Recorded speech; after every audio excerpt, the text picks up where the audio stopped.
Be working on these Delco car stereos.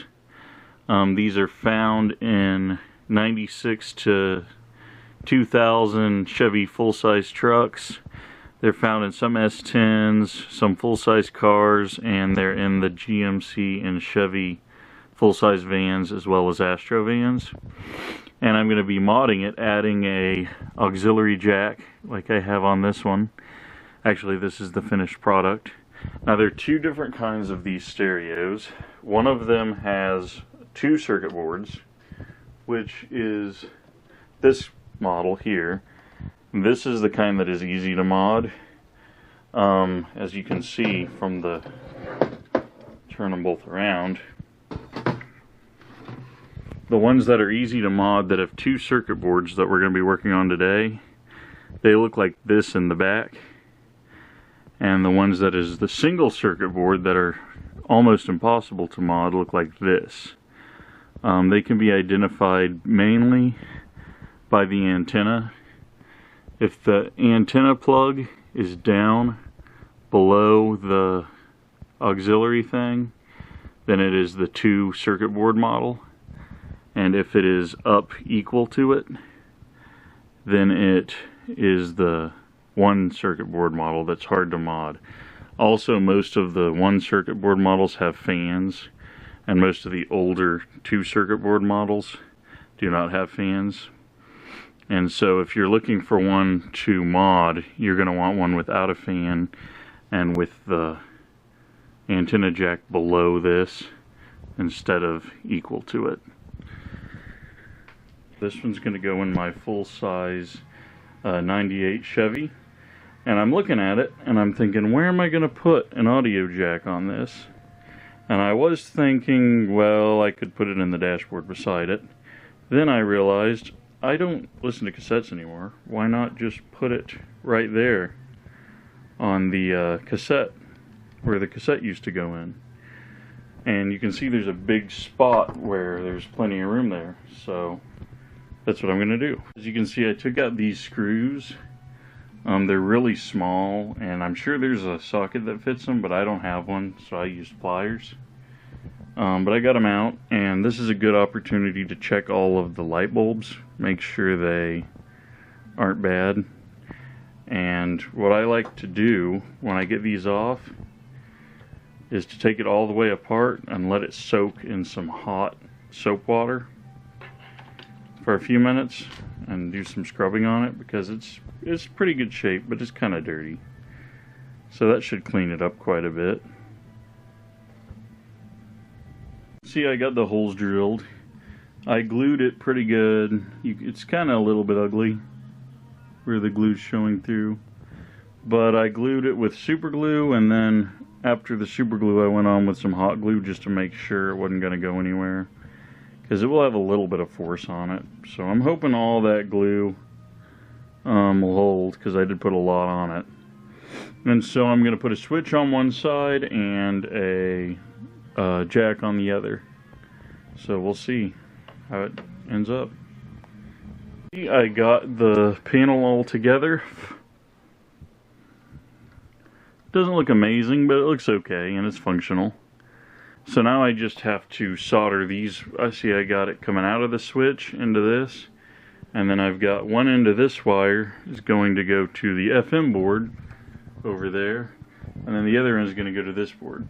I went ahead and removed the tape deck circuit because it will function without it, and there's really no reason. Plus these wires here are going to poke to where it used to be, so I might as well just get it out of the way. Here is the parts I used, but there are many other parts that will work and do the same thing. These are just the parts I used. On the headphone jack, input jack, there's going to be 3 wires, right, left channel, and ground.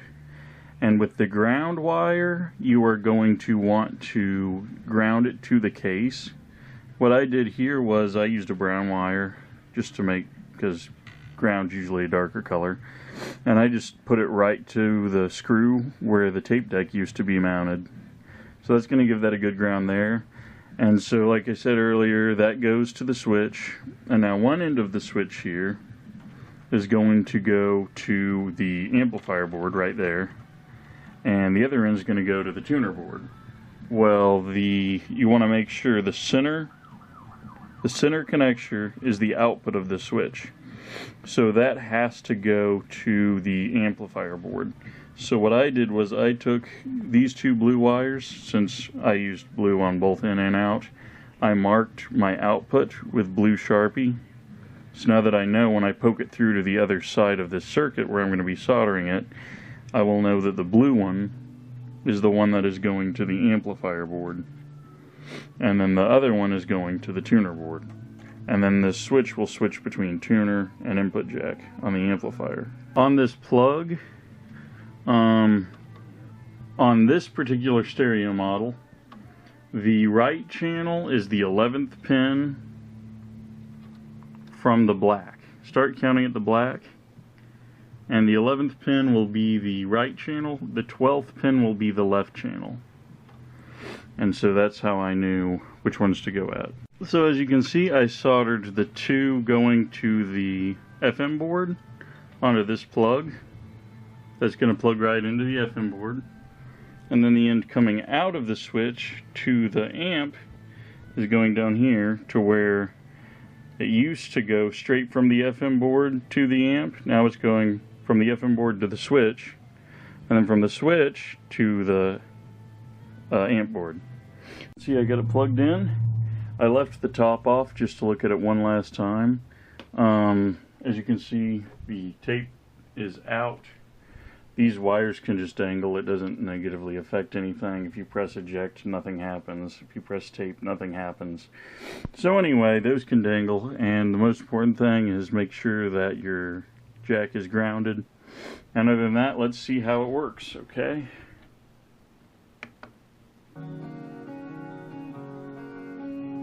Okay, so this is a three-way switch. So the right is input jack. You can see my computer over here. I can pause it, start it. It's playing from my computer.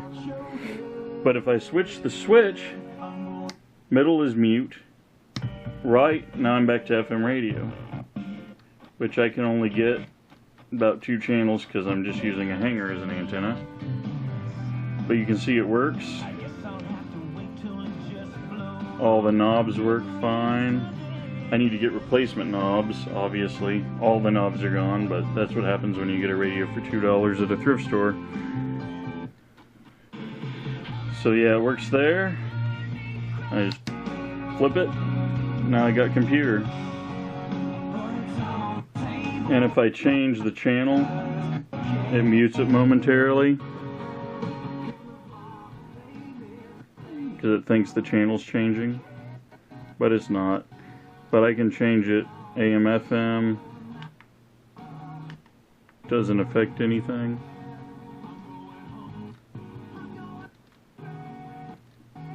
Doesn't affect anything at all. Then when I switch the switch back over, now my radio is perfectly normal. Works perfectly fine.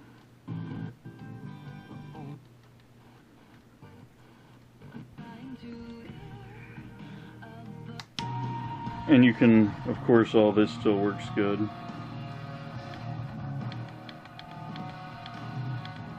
You can go down to manual. Adjust the bass treble, all that works perfectly. So I'm pretty happy with it. I replaced the tape deck that was never going to get used with a input jack and a switch.